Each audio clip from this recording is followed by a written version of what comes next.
Penguin Random House Canada presents Until You Are Dead, Stephen Truscott's Long Ride into History by Julian Sher, with research associate Teresa Burke. Read for you by David Ferry. Author's Note: Imperial rather than metric terms of measurement are used, since many of the original police and court files refer to feet, miles, and pounds. The tall, broad-shouldered man who greeted me at his door had lines of gray running through his hair and wrinkles etched on his face. For a 55-year-old, he stood remarkably fit and trim.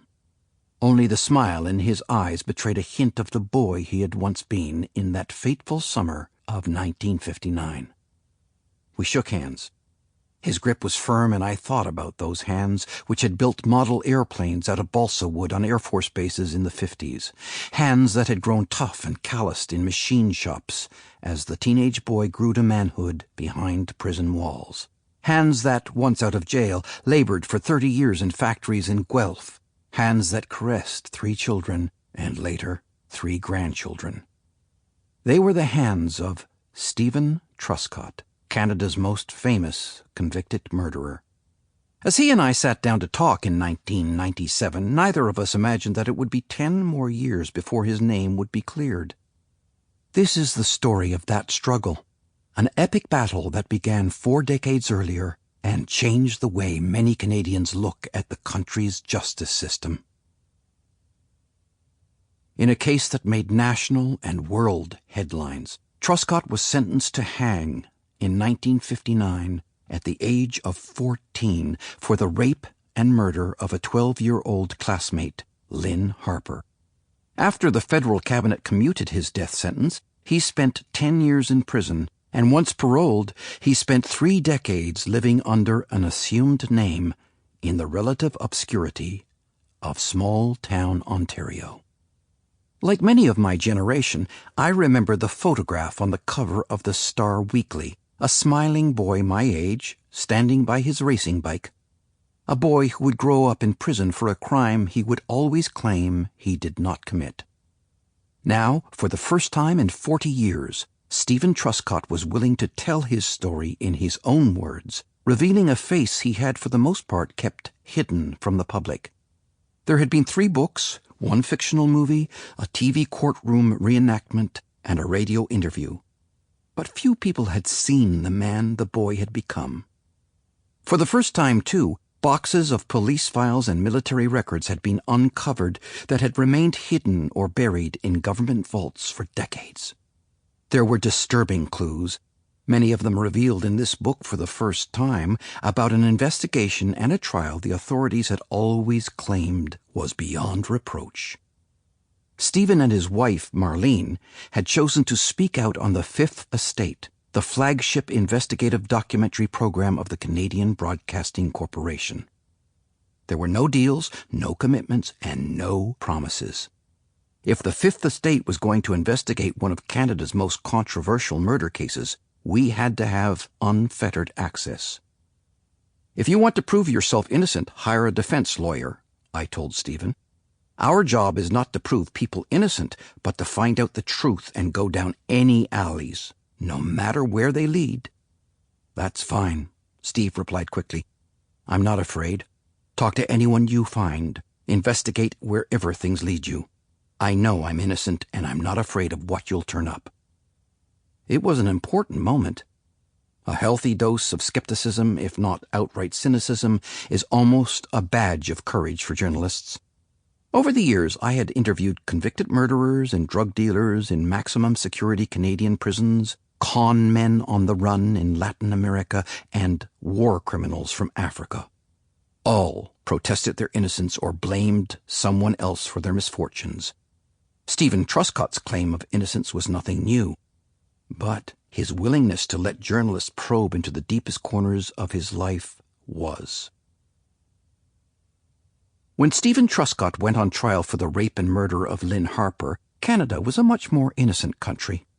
It was 3 decades before we heard about Clifford Olson or Paul Bernardo, before sex crimes became highly publicized. Yet it would also be decades before many Canadians came to realize that the police and the courts all too often put innocent people behind bars. Few cases in Canadian legal history have spanned so many political generations. Prime Minister John Diefenbaker wrestled with and commuted Truscott's death sentence in 1959. A young justice minister named Pierre Trudeau confronted the Truscott controversy in 1967 and, as Prime Minister, abolished the death penalty 9 years later. And then, in the 21st century, in the wake of revelations by the Fifth Estate and new information in this book, successive Liberal and Conservative governments had to grapple with a new and final appeal for justice from Stephen Truscott and his lawyers.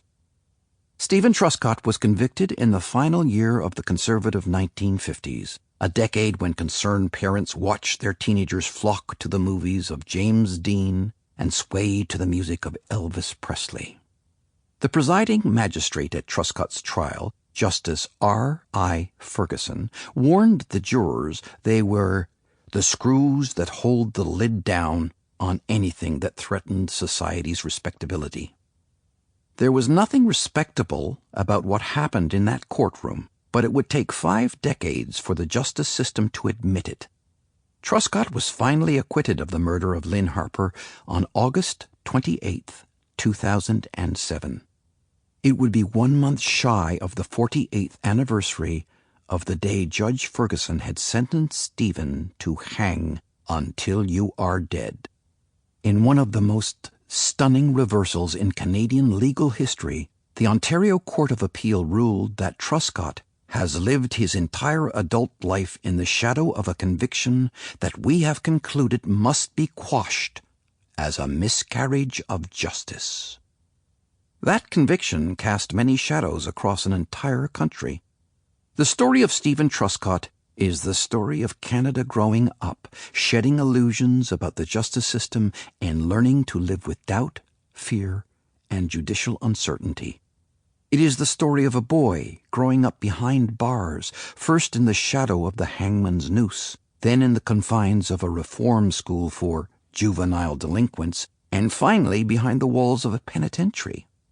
And it is the story of a girl who never got a chance to grow up, a bright, lively child who never saw her 13th birthday. Part 1. The Battle in the Courtroom, 1959. It is with confidence that I leave the fate of this boy in your hands. Defense lawyer Frank Donnelly to the jurors. June. Murder and Arrest. Chapter 1. Crime Scene. 9-year-old Karen Daum was uneasy. "Be very quiet," she remembers Miss Beacom warning the grade 4 pupils as they pointed to the Air Force men and whispered nervously, "One of the girls from school is missing and they are trying to find her." It was a sweltering afternoon on Thursday, June 11th, 1959. So hot that Edith Beacom allowed Karen and the other children to do their lessons outside on the school field.